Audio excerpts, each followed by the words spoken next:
Si vous voulez un jour parler comme un natif en espagnol, eh bien vous devez absolument connaître ces 10 expressions que je vais vous montrer dans cette vidéo. Pour être sûr de ne pas les oublier, eh bien vous retrouverez l'aide-mémoire dans la description. Alors la première expression à connaître, eh bien c'est meter la pata, soit faire une gaffe, faire une bêtise, faire une bourde. Et donc exemple, on va dire que tu détestes ton patron et en fait au lieu d'envoyer le message à ton collègue pour le critiquer, eh bien tu lui as envoyé directement, donc tu as fait une gaffe et donc tu vas pouvoir utiliser l'expression meter la pata. Et donc si tu le conjugues, eh bien tu vas avoir quelque chose comme ça. Donc Dios mío, metí la pata hasta el fondo, le envié el mensaje a mi jefe en lugar de a Juan. Mon Dieu, j'ai vraiment fait une énorme gaffe. J'ai envoyé le message à mon patron au lieu de Juan. Et donc là, le verbe meter est conjugué au passé 5. Donc metí la pata. Donc j'ai fait une gaffe. Hop, rupture, c'est terminé. Donc metí la pata hasta el fondo. La deuxième expression que vous devez absolument connaître est ser pan conmigo. Elle est très utilisée en français. C'est du gâteau. C'est très facile. Donc, si on remet dans le contexte, elle va être vachement utilisée, on va dire, peut-être dans des parties de foot, de basket ou des choses comme ça. Donc, exemple, ton équipe à vue de nez comme ça, elle a l'air beaucoup plus forte que l'équipe adverse. C'est comme si ton équipe de basket tout le monde faisait 1m90 et en face, ils font tous 1m40. Bon, bah voilà, déjà, le match est plus ou moins plié. Donc, on va pouvoir dire mira como juegan, no parecen muy fuertes, este partido va a ser pan conmigo. Regarde comment ils jouent, ils n'ont pas l'air très forts. Ce match va être du gâteau, donc sous-entendu, ça va être extrêmement facile. Donc ser pan conmigo. La troisième expression, c'est ponerse las pilas, qu'on peut traduire par se bouger ou se motiver. Donc exemple, toujours dans le domaine du sport, vamos chicos, hay que ponerse las pilas si queremos remontar este partido. Donc, allez les gars, il faut se bouger si on veut remonter ce match.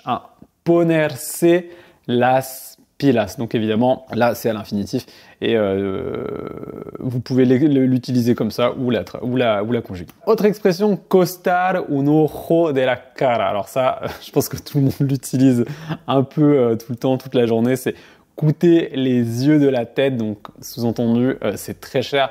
Ah non, mais je peux pas me permettre d'acheter telle ou telle chose. Ça coûte les yeux de la tête, c'est beaucoup trop cher. Donc costar un ojo de la cara. Donc por ejemplo, este coche nuevo me costó un ojo de la cara, pero vale la pena. Okay, cette nouvelle voiture m'a coûté les yeux de la tête, mais ça en vaut la peine, ça en valait la peine. Donc, costar un ojo de la cara. Ici, nous n'avons pas une expression longue, c'est plutôt un verbe. Donc le verbe forrarse. Et en fait, je l'ai trouvé intéressant dans le sens où il veut dire s'enrichir rapidement. Je l'avais trouvé dans un livre et c'est vrai que je l'avais jamais entendu de la part de quelqu'un. Donc peut-être que c'est un verbe qui est intéressant à connaître parce que si jamais vous l'entendez au cours d'une conversation, bah, vous comprendrez ce que ça veut dire. Donc exemple typique, voilà. Par exemple, vous connaissez une personne qui, je sais pas, qui a acheté des crypto-monnaies et ça a fait x 10 000. Eh bien, por ejemplo, donc, con esta inversión se está forrando. Okay? Avec cet investissement, donc, il ou elle est en train de faire fortune. Il est en train de s'enrichir très rapidement. Donc, forrarse, c'est vraiment l'idée de gagner de l'argent, mais d'une façon extrêmement rapide. Donc, c'est un peu voilà, le verbe à connaître. Autre expression qui est assez rigolote, c'est cortar el bacalao. Ça, c'est celui qui décide, c'est celui qui a l'autorité, qui a les rênes, le pouvoir. Donc, exemple, en la empresa, el que corta el bacalao es Juan, nuestro jefe. Dans l'entreprise, celui qui décide, c'est Juan, notre patron. Donc voilà, sous-entendu, celui qui a les rênes, celui qui maîtrise, celui qui décide de tout, c'est le patron. Mais voilà, on utilise l'expression el que corta el bacalao pour dire voilà, c'est celui qui a l'autorité. Autre expression, darle la vuelta a la tortilla. Donc renverser la situation, c'est un peu cette idée de vent qui tourne. Ouais, le vent va tourner.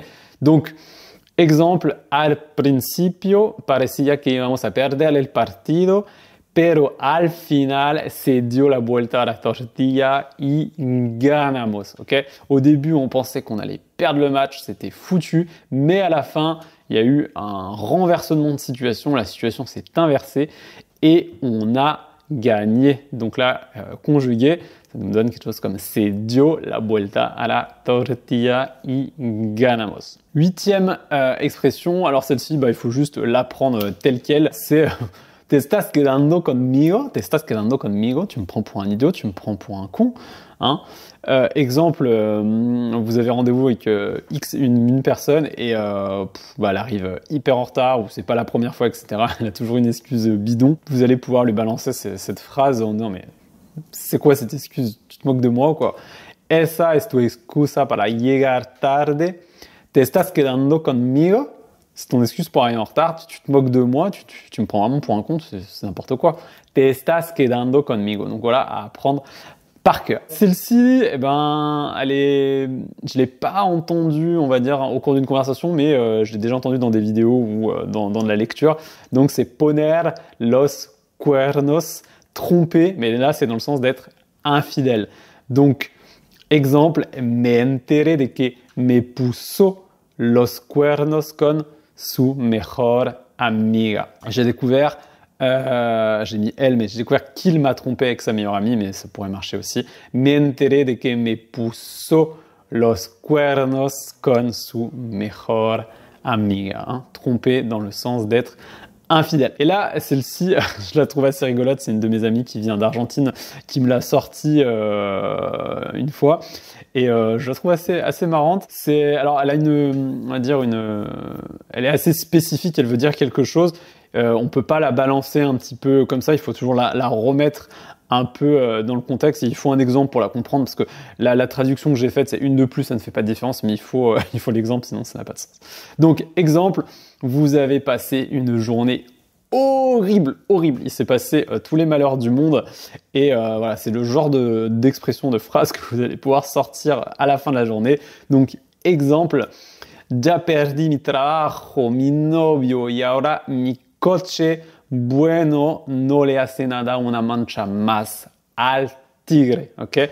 Donc, j'ai perdu mon travail, donc passé simple, j'ai perdu mon copain, ma copine, peu importe. Et maintenant, ma voiture, sous-entendu, voilà, j'ai eu un accident.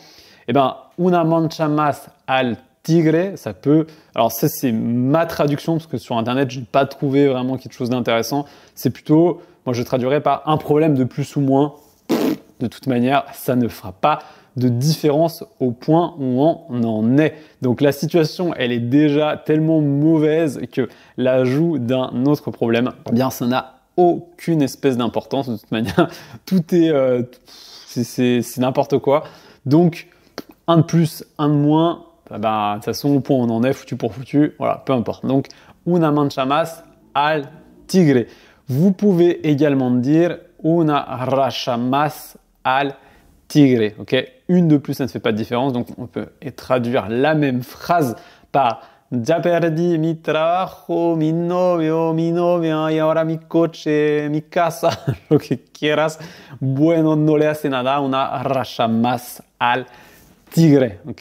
J'ai déjà perdu mon travail, mon copain, ma copine, ma voiture, ma maison, ce que vous voulez. Donc, un problème de plus ou moins, peu importe. Hein. No le hace una racha más al tigre. Et pourquoi je dis racha et non rach... je vais y arriver. je dis racha et non raya. Tout simplement parce que c'est une expression qui vient d'Argentine et le Y se prononce ch. Et du coup, ça va donner avec voilà, R-A-Y-A. On va être plutôt sur une prononciation à la una racha más al tigre. Et voilà, c'est tout pour cette vidéo. J'espère que vous avez appris des nouvelles expressions que vous allez pouvoir utiliser au quotidien. N'oubliez pas que vous avez l'aide mémoire en description. Allez voir aussi les dernières vidéos qui sont intéressantes. Et eh bien, cuidaos, nos vemos pronto.